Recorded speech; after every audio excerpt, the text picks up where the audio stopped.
Hi there. My name is J. Dalton Jennings, and I'm the author of the science fiction novel Solomon's Arrow, published by Talos Press, an imprint of Skyhorse Publishing. It was published last year and is not a self published novel. Not that there's anything wrong with that, as Jerry would say, but I actually got an advance and they published it and went out to various bookstores and it's on Amazon, so you can buy it anytime. It's still in print. But I'm going to give a reading today from chapter 1. And with that in mind, I'm going to give the blurb on the back. It says, with the fate of humanity resting on a single ship, does the human race actually have a chance? It's the mid-21st century. The oceans are rising. The world's population is growing. Terrorist organizations are running rampant. And it has become readily apparent that humanity's destructive nature is at the heart of it all. When all faith in humanity seems lost, a startling proposal is announced. Dr. Solomon Chavez, the mysterious son of the world's first trillionaire, announces that he, backed by a consortium of governments and wealthy donors, will build an interstellar starship, one that will convey a select group of 6,000 individuals, all under the age of 50, with no living relatives, to a recently discovered planet in the Epsilon Eridani star system. His lofty goal is to build a colony that will ensure the survival of the human race. However, Chavez has a secret that he doesn't dare share with the rest of the world. With the launch date rapidly approaching, great odds must be overcome so that the starship, Solomon's Arrow, can fulfill what the human race has dreamed of for millennia, reaching for the stars. The goal is noble, but looming on the horizon are threats nobody could have imagined, ones that may spell the end of all human life and the universe as we know it. Filled with action, suspense, and characters that will live on in the imagination, Solomon's Arrow will leave readers breathless, while at the same time questioning what humanity's true goals should be, reaching for the stars or exploring the limits of the human mind. With that, I'm going to skip the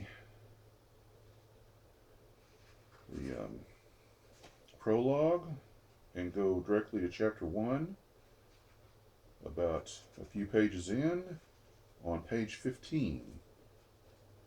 We've already met Solomon Chavez, and he has laid out his plan for the starship in a news conference in the prologue. And in chapter 1, we meet Richard Allison and his family on the way to the airport to go to Pacifica, a floating city in the Pacific Ocean.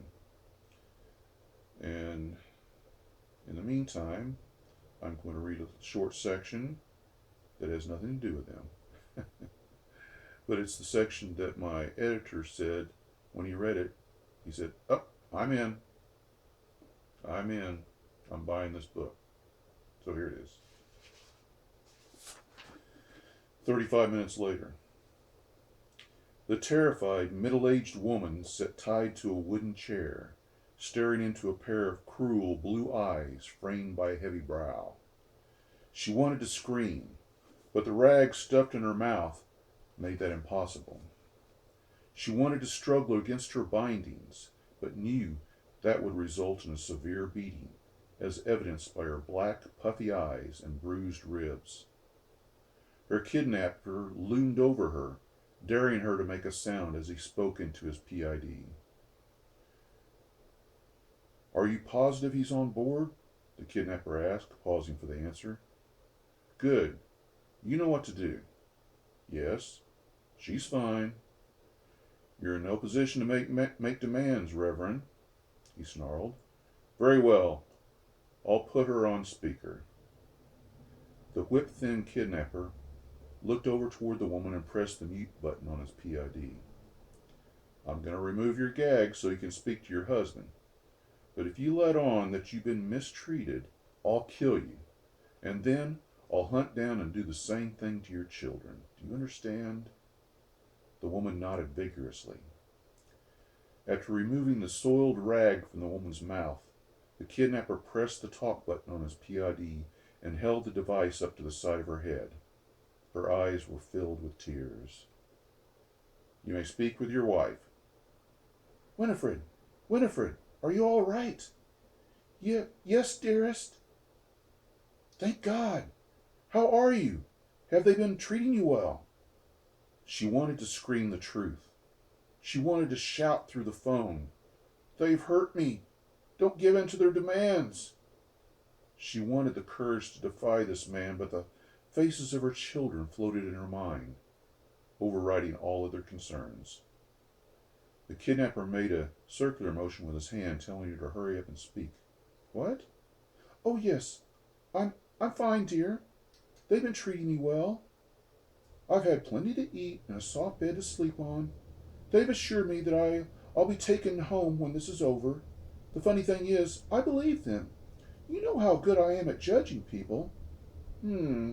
Yes." Reverend Thurgood Cresswell's voice quavered momentarily. "When you see the kids next, send them my love." "You can plan on it. God loves you, Goody." "I love you, Winnie." The kidnapper held the PID up to his ear. "Just remember, don't deviate from the plan. When this is over, you'll be the man who destroyed the biggest threat to God's plan the world has ever known. May the Lord bless your sacrifice and welcome you into his loving embrace." Ending the call, he placed the PID on the nearby nightstand, reached behind his back, and removed a 9mm handgun from his waistband. Leveling the firearm, he pulled the trigger and scattered Winifred Criswell's brains across her bedroom wall. End of chapter break. I hope you enjoyed that, and I hope you buy my book, Solomon's Arrow. You can find it online or order at your local bookstore. Thanks.